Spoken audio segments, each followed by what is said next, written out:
Hey, VC, Jeff. Yeah, back again with another video. Um, yeah, some revisits, but mostly new to me stuff here. Or, well, or newly added to the collection anyway. Maybe not necessarily new to me. Um, anyway, yeah, found a good record shop when I was out on my way. I think I went there probably 20 some years ago, but yeah, this place was killer, man.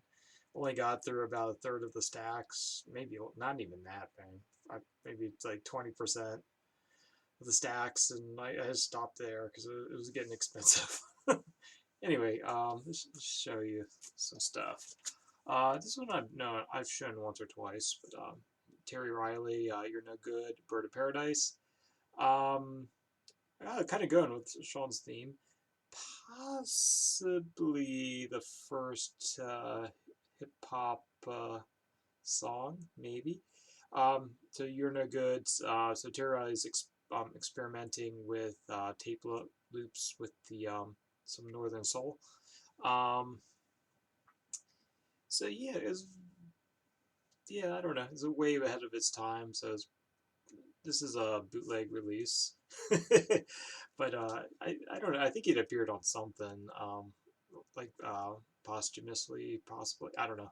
Anyway, or yeah, later in his catalog. But this would have dated to like the mid '60s, so it was like way ahead of the curve. Uh, Bird of Paradise is less listenable. You're No Good's quite listenable. Bird of Paradise not so listenable, but it's kind of interesting as an experiment, but not so much for listening. Anyway, highly recommend at least the first track. Second tracks, yeah, even me, it's like I don't know, drone slash tape loop slash it's like all little place. Not terribly listenable. This one's excellent. I think this is pretty hard to find too. UK, yeah, as it says, UK issue. Flying Lizards. So no wave, art rock, whatever. Top 10. This is top 10, not their best hits. This is them covering other top 10 songs. So pretty hard to get a hold of this. But yeah, from my understanding, but it's excellent, excellent album. Definitely not for everyone, but kind of a one-trick pony kind of deal. Um, yeah, fun listen though. So Tutti Frutti, Dizzy Miss Leslie, Sex Machine, What's New Pussycat, Sand, Then He Kissed Me, whole lot of shaking going on, Purple Haze, Great Balls of Fire, and Tears. Um, so a lot of fun listen. Um, Definitely gonna keep this in my collection. Great album. Um, so yeah, give that a 4.5 maybe. Just I'd say it's a little abrasive possibly, but it's a fun listen. Another pretty solid album. Very happy to find this. I wish it was a little better condition, but yeah, I didn't pay like a ton for it. I think it was like $8 ish. So Meredith Monk's Key, I think it was her first album. Um, so experimental, like I want to say mid 60s. I don't know what. Oh, so no, 70, 71. Okay, there you go. 70, 71. A lot of weird vocalizations, chanting, and just weirdness going on. Very experimental album. Uh, yeah, rather enjoyed this. Again, very much not for everyone. Even more, much more so than the Flying Lizards. Um, so avant-garde, jazzy, weird experimental stuff. Yeah, Randy, definitely don't go here. Later stuff, my understanding is a lot easier to listen to, but yeah, I really enjoyed that. Again, 4.5 ish. Um, Yeah, I got this a while back. So Royal Headache, some clear yellow vinyl for what it's worth. So Australian punk band, very heavily influenced by Radio Birdman, obviously. If you're listening to it, let's see how.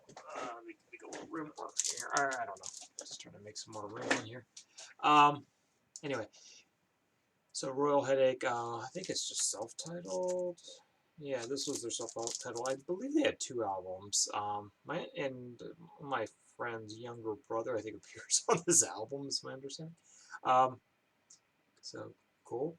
Uh, I don't know. I'm kind of leaning towards like the second half of this being like a little stronger than the first. It's kind of sloppy. It's fun. If you like Radio Birdman, you'd like this. It's a pretty solid album. I find it a little uneven though. You know, these guys are kind of like heroes in Australia, so I'm going to get some slack for this. I'm getting a round of four, but it's a pretty solid album. It's definitely worth streaming at the very least. Um, yeah, I've been wanting to get that for a while. I had some trades. I just got it before it's out of print again. This was an interesting find, kind of a blind buy. This does not exist online at all. This is made for TV. This is a EP, Spies Everywhere. I think they only had EPs. So this combines, like one half of this is their 7-inch that they released previously, and then they added a bunch of tracks. So 6-song EP from Washington, D.C. The Discogs labeled them new wave, but I really don't think they were new wave at all. Definitely kind of like a post-punk thing going on. I picked this up because of the hype sticker that was still on it, saying that this was produced by John Cale. So this would have been like mid to late 80s. Yeah, it's got some, especially on the this stuff from the 7-inch is definitely the stronger stuff. Sometimes it falls a little no wavy, sometimes it falls a little yeah, it's just post punk. Um, I don't know how to describe it. Would I go out of my way to find this? No, but it is probably pretty rare. So if you do find it at a good price, it might be worth picking up. Rarity. Definitely a keeper. Uh, More than a four, probably 4.25, maybe. It's kind of it's not something I go way out of my way to find, but yeah, if you find it, probably pick it up. It is pretty good, and you're probably not going to see it again. So pretty interesting. Kind of a one and done kind of thing. So yeah, it's always fun finding DC bands I wasn't really aware of. I just knew them by name basically. The same shop found this. I've been looking for this album for a while. So this is Kimio Eto or Eto Kimio. Eto being the family name. Um, what this is Japanese koto paired with some flute. Koto being, you can probably see it there. It's a Japanese stringed instrument. I think it's got like 12 strings or something. Off the top of my head, I want to say 12 strings. Anyway, um, so it's kind of like East meets West kind of deal. It's not straight up Japanese music because it's got Bud Shank on there, so jazz musician I guess. So he plays like oboe and sax or something on this. I forget. Oh no, whatever. Flute. Yeah, it says flute right there. But I believe he's more of a like a sax player. I want to say. Anyway, it's a fun album. Uh, I just wanted to get some Koto back in my collection because I used to have some on like CD a long time ago. Just I don't know. Yeah, my wife doesn't get too much into the traditional Japanese stuff. I gotta dig it. So I don't know. I like the artwork. This one's kind of hard to get a hold of. I was looking for this in Japan for ages, but yeah, it's a pretty cool album. Is it essential? Probably not, but it's one of the better examples of Koto, I guess. But it's not pure Japanese music. It's got Bud Shank on it, so again, 4.25. I don't know. It's kind of chill music. I like it. Yeah, this one's a 5 though. This was a recent pickup. Bedroom. It's a reissue. I think I read it said somewhere. Yeah, 1,000 copies. It's a 2014 album. It's what 8 years now. So the guy out of it's all white vinyl. Just peek it out. I should turn that around actually. Um, so yeah, so it's a dude out of I want to say Tennessee. So again, that bedroom rock, lo-fi kind of stuff. This is a 5 all day long. Really good album. Highly recommend at least streaming it. and then if you want it, you probably should pick it up soon because it's probably going to be out of print again for a while. Um, this other stuff's kind of hard to get a hold of too. So Bedroom, and the album's name is Grow. So it's like you're a fan of like the K-Rex kind of stuff. It's in that vein, Bedroom rock. Maybe slightly stronger than that Salvia Plath one I showed last video, but they're both quite good. 5 all day long. Highly recommend that one. Been streaming that a ton. The pressing's alright. It's nothing to write home about, but pretty strong. Pretty decent pressing. Yeah, Carpenter's best of whatever. It's pretty solid. It's got all the stuff I want on it, and I was in the mood.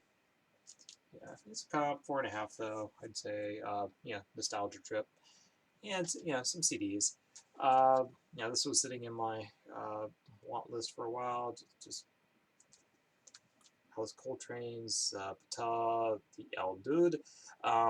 So it's got a hell of a lineup on this. So Alice Coltrane, obviously, but it's got, most importantly, Pharoah Sanders and, what's his name? Henderson, Joe Henderson. On both on sax, and Ron Carter on bass, and Ben Riley on drums. So hell of a lineup. One of Sanders and Ellis's, between the two of them, is one of their best albums, hands down. Both collabs with Sanders and Coltrane are friggin' phenomenal. Highly recommend that. Again, it's a 5. I picked this up. It was sitting in my cart for a while, and hadn't pulled the trigger until unfortunately, Sanders had passed a week or two ago, so I just pulled the trigger before these things went through the roof. Love to have this on vinyl, but it's hard to find. I missed out on I guess there was a repress a few years ago, and I missed out on that because I kind of had a few things in my cart and I just never pulled the trigger. But the CD sounds excellent. So it's on Impulse. Highly recommend that one. So spiritual jazz, whatever. Not too far out there. I think most of you guys would like it. Finally got a copy of this. It's just a thrift find. Teenage Fan Clubs, Bandwagon-esque, whatever. It's not exactly my main wheelhouse or whatever, but it is good. Little too polished for my taste sometimes. I don't know. But pretty solid 4 all day long. And finally pulled the trigger and just getting some of this. Brian Jonestown Massacre. This is the 2 CD comp of their first 10 years. Was his name Antoine? Antoine or whatever. I generally like his stuff. I find their albums can be a little uneven, so I don't know. This was kind of the way it went. I believe the vinyl version just kind of, correct me if I'm wrong, but I think it just kind of splits the 2 CDs, and then so you end up with 4 LPs or something. Definitely the best stuff's on the first CD. The second CD is more the live and some of the later stuff. I don't know. It had some I want to say it was live or outtakes or something. I was reading the booklet. Anyway, highly recommend the comp. It definitely has a lot of good albums. It's kind of like the Stones or something. It could be a little uneven as an album, but the singles are kick ass. Great album, great comp, I should say. 4.5 all day long. This one was fun listen. Blogs and music for multiples. So again, very avant-garde, experimental, ambient. I don't know. It's I think it's using stuff like prayer bowls and I don't think there's any electronic stuff on here. It's all manipulation of I don't know, whatever. I can't even remember now, but it's an interesting album. A lot of so what's on here? It's on Testcam, Radio Shack microphones. Okay, strict tape manipulation, no effects processing, from 96 to 99. Los Angeles. high play, high volume playback recommended. Yeah. So piece for bowls. Okay, yeah, here we go. So playing plastic wrap, empty cassette box, kitchen sounds, Tibetan prayer bowls, stainless steel bowls, mallets, clarinet, tape heads, pipe sections, Indian handbells, magnetic tape, harmonium, clarinet, piano. So it's got a little bit of everything in there, but it's very avant-garde. It's kind of that chill after work music, or I don't know what you want to call that. But yeah, excellent.